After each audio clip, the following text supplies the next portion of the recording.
안녕하세요. 결혼한 지 3년 만에 이혼한 30대 여성입니다. 이혼한 지는 이제 막 반년이 넘었고요. 그런데 여전히 저도 모르게 왜 나한테 이런 일이 생겼을까 하고 상념에 빠지곤 해요. 살다 보면 한 번쯤 똥 밟는 날도 있는 거라고 그렇게 생각하고 잊어버리려고 하는데 그게 생각만큼 쉽지가 않거든요. 그래서 차선책으로 선택한 게 남들에게 제 이야기를 해보는 거예요. 후련하게 부정적인 감정을 털어내는 것도 꽤 괜찮은 방법 같아서요. 남편을 만나기 전, 저는 대기업은 아니었지만 그래도 비교적 이름난 회사를 다니던 직장인이었습니다. 커리어에 대한 욕심이 있다 보니 주변은 둘러보지 않고 오로지 경주마처럼 앞만 보고 달리는 사람이었고요. 그리고 그렇다 보니 결혼은커녕 연애 한번 제대로 해보지 못하고 어느새 30을 넘겼는데 그럼에도 불구하고 급하다는 생각은 안 들대요.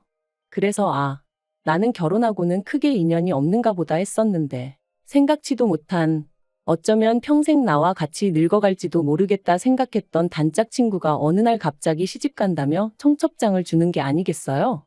정말이지 그때 제가 받은 충격은 뭐랄까.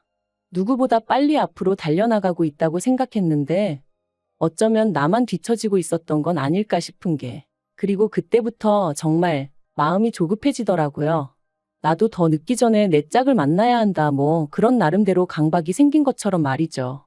그런데 그런 제 마음을 제 후배가 눈치라도 챘던 건지 자기가 아는 오빠 중에 너무 괜찮은 사람이 있어서 그런다며 소개팅 자리를 만들어 주었고 그렇게 만나게 된 사람이 남편이었어요. 남편은 당시 식당에서 일을 하고 있었는데 말하기로는 시부모님이 향후 몇 년 이내에 은퇴를 하실 예정이고 그러면 자기가 물려받게 될 거라고 했습니다. 그래서 원래는 주말에만 도와드리곤 했었는데 저와 만나기 얼마 전 아예 회사를 관두고 식당 일에 뛰어들었다고 하더라고요. 그러면서 자기 이야기를 늘어놓는데 솔직히 처음에는 좀 별로다 싶었어요. 제 이야기를 들어주기보다는 자기 얘기를 하기에 바쁜 사람 같았으니까요. 하지만 대화를 좀 더 나눠보니 가족애도 있고 책임감도 있고 속이 깊은 사람 같더라고요. 그래서 남편이 한 번 더 만나고 싶다 했을 때 그러자 했네요. 그리고 그 이후로 몇 번의 만남을 더 갖게 되었고 그 인연이 이어져 부부의 연까지 맺게 되었죠. 남편과 결혼하던 당시 시댁에서 2억을 해주셨고 친정에서도 그와 비슷한 수준으로 지원을 해주셨습니다. 거기에 플러스로 남편은 남편대로 저는 저대로 모아둔 돈이 있었기에 솔직히 부족함이나 어려움 없이 신혼생활을 시작할 수 있었죠. 하지만 모든 것이 원만하게 흘러가는 듯했던 저희 결혼생활이 조금씩 삐그덕거리기 시작한 건 생각지도 못한 신우가 저희의 일상에 등장하면서였습니다. 남편에게는 위로 6살 많은 누나, 그러니까 신우가 있었는데 저는 결혼식 당일을 제외하곤 한 번도 신우와 따로 만남을 가져본 일이 없었어요. 남편이 몇 번이나 자리를 만들어 보려고 했었지만 매번 이런저런 이유로 신우가 약속을 파토냈었거든요. 그리고 솔직히 저는 그런 일들이 몇 번 반복되고 나니 남편에게 말은 못했지만 신우가 나를 싫어하나 뭐 그런 생각도 들대요. 그리고 신우 쪽에서 자꾸 약속을 파토내는데 저라고 그래도 만나요 하고 매달리는 것도 웃긴 것 같고 그래서 뭐 보게 되면 보는 거지 하고 내버려뒀더니 정말 결혼식 당일이나 되어서야 만나게 되었답니다. 그런데 다들 아시겠지만 결혼식 당일에 신부였던 제가 무슨 정신이 있어서 신우를 챙길 수가 있었겠어요? 남편 누나라니까 인사하고 뭐 그게 다였죠. 그리고 신혼여행 다녀와서 시댁에 인사를 갔던 날이었습니다. 어머님이 저더러 집에 가면 신우한테 전화 한 통 해주라면서 결혼식 당일날 제가 자기를 본체만체 하더라며. 벌써부터 기어오르려고 드는 건지 뭔지 모르겠다. 한두 살 차이도 아닌데 어떻게 윗사람 대우를 안 해주냐 하며 서운해했다대요. 듣고 있는데 정말 황당했습니다. 그런 말을 하는 신우도 그런 신우한테 따끔하게 한마디 해주시진 못할 망정 오히려 말을 전하시는 어머님도 솔직히 얼마나 실망스러웠는지 몰라요. 하지만 그때만 하더라도 이제 갓 시집 온 입장이었던 만큼 제 목소리를 크게 내고 싶은 생각은 없었습니다.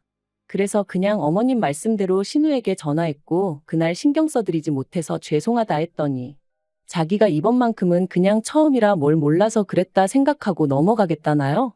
그런데 지금 생각해보면 애시당초 그때부터 아니다 싶은 건 아니라고 말을 했어야 하는데 제가 너무 순진하고 바보 같았어요. 아무튼 그런 일도 있었지만 그게 저와 남편의 결혼 생활에 어떤 영향을 미쳤던 건 아니었어요. 적어도 저는 그렇게 생각했죠. 하지만 결혼하고 1년쯤 됐을 땐가 신우가 시부모님 댁으로 들어간다고 하더라고요.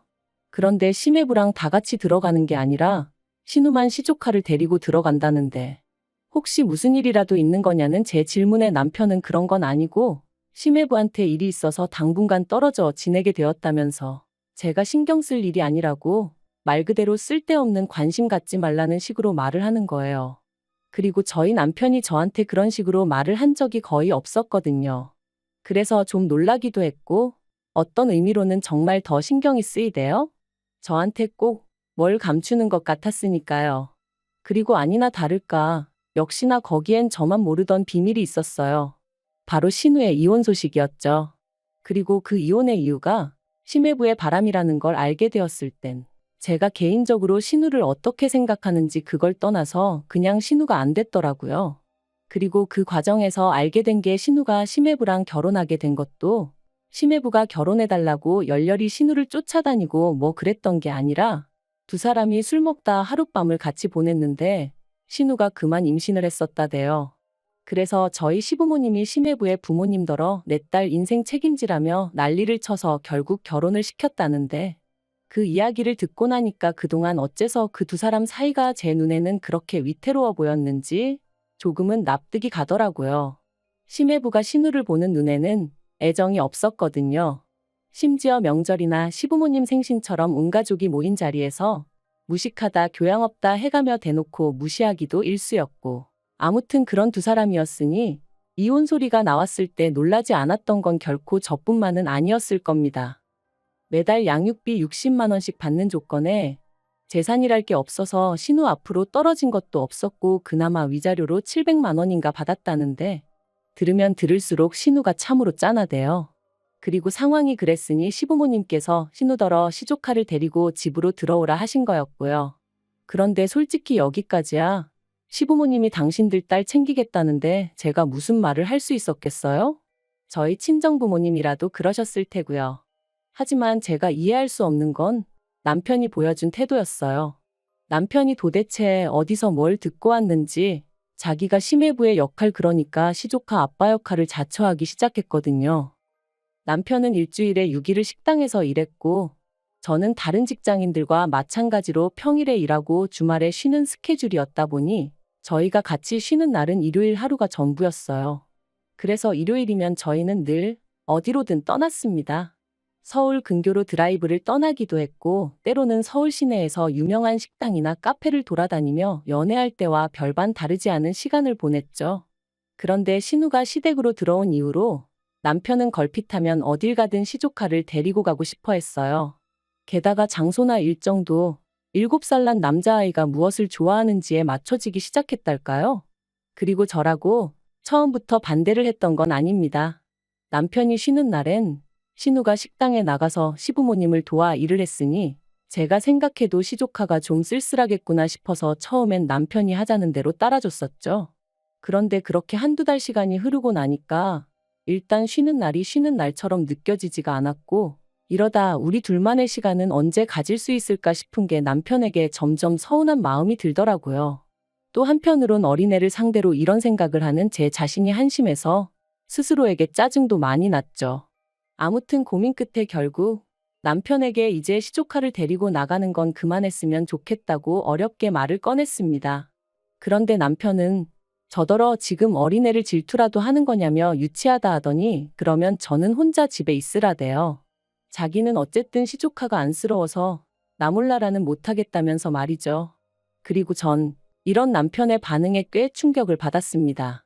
하다못해 저를 어떻게든 달랜다던가 설득을 한다던가 그런 과정도 없이 저랑 시조카 중에 시조카를 딱 선택했다는 자체가 너무 서운했거든요. 그리고 그날 이후로 정말 저는 혼자 집에 남았고 남편은 시조카를 데리고 나가더군요. 그런데 그 상황 자체보다 더 황당했던 건 바로 그 다음 주부터는 신우까지 합세하여 셋이 외출을 했다는 거예요. 사실 신우가 일을 하니까 시조카 혼자 있게 하기가 뭐해서 남편이 데리고 다녀도 뭐라고 안 했던 건데 남편이랑 시조카 그리고 신우까지 누가 보면 셋이서 한 가족인 줄 알게끔 그렇게 주말마다 나가니 어처구니가 없더라고요. 그래서 남편한테 이제 보니 신우도 쉬는 거고, 그럼 신우가 시조카를 챙기면 되는 거지 당신까지 같이 나갈 필요가 있냐니까. 여자 혼자 애 데리고 다니면 사람들이 무시한대요. 그리고 신우가 지금 심리적으로 많이 위축되어 있기 때문에 남자인 자기가 옆에서 같이 다녀줘야 안심을 한다나요? 정말이지 듣는데 기도 안 차더라고요. 제가 남편더러 말도 안 되는 소리 좀 하지 말라고 했어요. 삼촌으로서 조카 챙겨주고 동생으로서 누나 챙겨주고 그러고 싶은 마음은 알겠지만 남편 역할부터나 제발 좀 똑바로 하란 말과 함께요. 그런데 이 이야기가 어머님 귀에 들어갔고 저는 정말 말 그대로 호되게 욕을 먹었습니다. 어머님께서 저더러 왜 이렇게 신부가 못돼 먹었냐면서 남매 사이를 갈라놓으려고 하는 거냐며 정말 실망이라셨거든요. 그래서 제가 어머님한테 제 입장도 이해를 좀 해달라고 하소연을 했습니다. 남편이 식당일 마무리하고 집에 오면 11시고 그럼 저희는 1시간도 채 같이 보내지 못한다. 그러다 만나는 게 일요일인데 언젠가부터 신우랑 시조카까지 남편이 챙긴다고 드니 정작 부부로서 저희가 같이 함께 보낼 시간이 없다. 어머님도 여자고 아내이시면서 이런 제 마음은 왜 이해를 못 해주시냐. 그리고 저는 솔직히 제가 이렇게까지 이야기를 하면 어머님이 미안하다. 내가 미처 거기까진 생각을 못했다. 내가 네 신우고 네 남편이고 알아듣게 잘 이야기해보겠다 뭐 이런 식으로 나와주실 줄 알았어요. 그런데 제가 드라마를 너무 많이 봤던 걸까요? 아니면 이상과 현실을 구분 못하는 바보 천치였던 걸까요? 어머님이 보여주신 반응은 제 예상과는 완전히 달랐습니다. 저더러 나는 여자고 아내고 그런 건 모르겠고 내 새끼들이 가깝게 지내는 게 좋다. 누구건 간에 내 딸한테 상처 주는 꼴 이제는 못 본다. 그게 내 며느리라고 해도 나는 용서 못한다. 도무지 대화가 통하지 않는다는 게 이런 거구나 싶었어요. 그래서 어머님 뜻 잘 알겠다고 그러고 집으로 돌아왔습니다. 집에 돌아와 곰곰이 생각을 해봤는데 도무지 감당을 못하겠더군요. 막말로 신우가 재혼을 하지 않는 한 언제까지라도 이런 생활이 이어질 것만 같았고 그럼 도대체 우리 애는 언제 갔지? 그런 생각도 들고 설령 제가 애를 낳는다고 한들 우리 애가 시조카한테 치이지 말란 법이 있나 싶기도 하고 생각할수록 말 그대로 머리가 터질 것처럼 아팠어요. 그리고 그렇게 며칠 동안 어디다 말도 못하고 혼자 끙끙 앓다가 결국 남편에게 헤어지자 했습니다. 당신이 그렇게 가족을 끔찍히 생각하는 줄 몰랐다고. 그런데 나는 아직 당신에게 진짜 가족이 아닌가 보다고. 그러니 내가 빠져주겠다 했어요. 그런데 남편이 그제서야 자기가 평생 신우나 시조카 뒷바라지를 하겠다는 것도 아닌데 왜 이렇게 예민하게 반응하냐며 신우가 불쌍하지도 않냐? 조금만 참아라 그러더라고요. 죽어도 서운했냐 미안하다 그런 말은 안 하고. 그래서 그냥 아니라고 원 없이 챙겨주라 했어요. 솔직히 언젠가부턴 신우가 본처 같고 제가 첩 같은 기분까지 들어서 더는 신경 쓰기도 싫고 여러 가지로 마음이 떠났던 것 같아요. 그런데 남편은 마지막까지도 네가 이런 식으로 나오면 우리 누나가 얼마나 불편하겠냐. 가뜩이나 힘든 사람 더 힘들게 해야겠냐. 너 연애할 때만 하더라도 남들한테 친절하고 상냥해서 내가 그게 좋아서 너랑 결혼하기로 한 건데 이게 네 진짜 본 모습이냐 그러더라고요. 정말이지 그런 말을 짜증스럽게 짓거리는 남편을 보고 있자니 나를 이해해줄 생각은 요만큼도 없구나 싶으면서 완전히 정이 떨어져 버렸죠. 그리고 그렇게 저희는 결국 이혼했습니다. 결혼하고 3년 만에 이혼녀가 된 거죠. 협의 이혼했고 그제서야 어머님이 저더러 너는 왜 이렇게 극단적이니? 네 신우가 너한테 말은 안 해도 속으로 얼마나 고마워하는데 이러니? 이러면 네 신우가 마음이 얼마나 불편하겠니? 그런데 제가 마음을 바꾸질 않으니 이번엔 어머님께선 기어이 내 아들을 이혼남을 만드냐며 저를 가만 안 두겠다 하셨는데 정말이지 그 과정에서 제가 들은 말들은 다시 떠올리기도 싫을 만큼 잔인하고 수준 없고 무식하기 짝이 없었네요. 그래도 뭐 결국 이렇게 남남이 되었습니다. 그리고 지금도 제 선택에 저는 요만큼의 후회도 없어요. 오히려 자유롭게 사람들도 만나고 주말에 늘어지게 잠도 자고 무엇보다 신경 쓰이게 하는 거지 같은 것들이 주변에 없으니 살맛 나는 요즘이랍니다. 한편 이혼 후 남편은 시댁에 들어갔어요. 그러니까 마침내 시댁은 온 식구들이 다시 모이게 된 거죠. 그리고 이건 좀 쓸데없는 소리 같은데 결혼했다가 돌아온 두 자식들을 보고 계신 어머님 아버님은 이제 어떤 기분이실까요? 여전히 어머님 눈에는 가깝게 지내는 남매라서 보기 좋고 서로 돕고 사니 뿌듯하고 그럴까요?